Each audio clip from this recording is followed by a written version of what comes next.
Hello friends, welcome to my channel. আজ আমি আপনাদের সঙ্গে শেয়ার করব সাদা পোলাও রেসিপি। সঠিক জলের পরিমাপ সহ কী করে সাদা পোলাও তৈরি করবেন সেটাই আমি আজকে আপনাদের সঙ্গে শেয়ার করব। চলুন তাহলে ভিডিওটা শুরু করা যাক। আমি এখানে এক বাটি চাল নিয়ে নিয়েছি। চালটা খুব ভালো করে ধুয়ে পরিষ্কার করে নেব। এখানে আমি বাসমতি রাইস নিয়েছি। চালটা খুব ভালোভাবে ধুয়ে পরিষ্কার করে নিয়েছি। এবার 30 মিনিটের জন্য ভিজিয়ে রেখে দেবো। 30 মিনিট পর আমি ফিরে এলাম। এবার গ্যাসে একটা কড়াই বসিয়ে দিয়েছি। এর মধ্যে দিয়ে দিচ্ছি 2 চামচ ঘি। ঘিটা গলে যাওয়ার পর এর মধ্যে আমি দিয়ে দিচ্ছি 3টে এলাচ, 2 টুকরো দারচিনি, লবঙ্গ আর সাদা গোলমরিচ। একটু নাড়াচাড়া করে নিচ্ছি।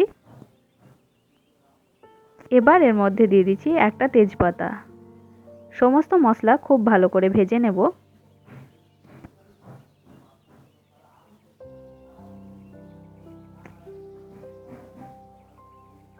মশলা থেকে খুব সুন্দর একটা গন্ধ বেরোতে শুরু করেছে। এবার এর মধ্যে আমি দিয়ে দিচ্ছি কাজু বাদাম। কাজু বাদাম দিয়ে একটু নাড়াচাড়া করে নেব।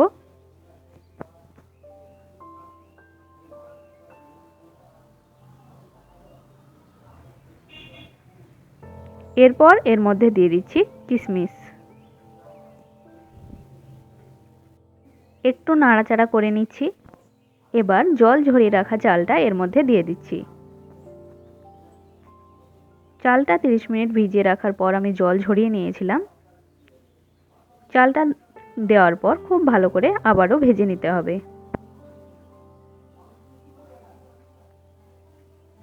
চালটা 1 মিনিট মতো আমি ভেজে নিচ্ছি।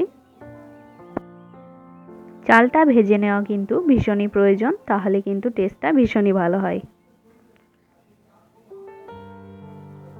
এইভাবেই মিডিয়াম ফ্লেমে আমি ভেজে নিচ্ছি।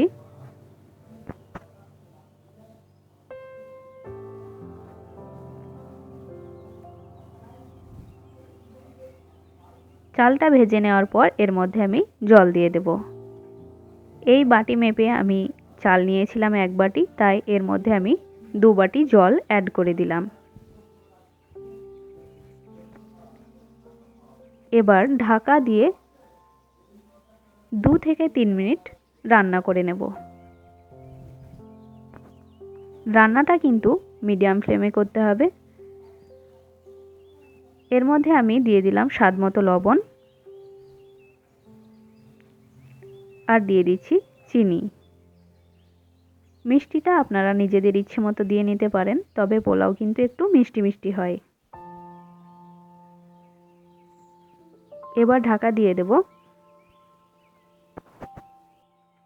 আর 3 মিনিট অপেক্ষা করব।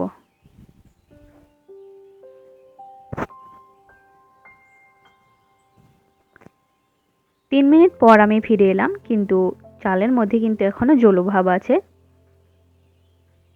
কিন্তু মোটামুটি পোলাওটা অনেকটাই হয়ে এসছে। আমি আরও 1 মিনিট নাড়াচাড়া করে নেব। 1 মিনিট হয়ে গেছে, দেখুন ভাতটাও কিন্তু খুব ঝরঝরে হয়েছে। এবার এটা সার্ভ করে নিচ্ছি। তৈরি হয়ে গেছে আমাদের সাদা পোলাও। এইভাবে পোলাও তৈরি করলে কিন্তু পোলাওয়ের স্বাদটা ভীষণই ভালো হয়। আমার আজকের ভিডিওটি যদি আপনাদের ভালো লাগে তাহলে অবশ্যই একটি লাইক করবেন, শেয়ার করবেন এবং আমার চ্যানেলটি সাবস্ক্রাইব করবেন। ভালো থাকবেন, সুস্থ থাকবেন। ধন্যবাদ।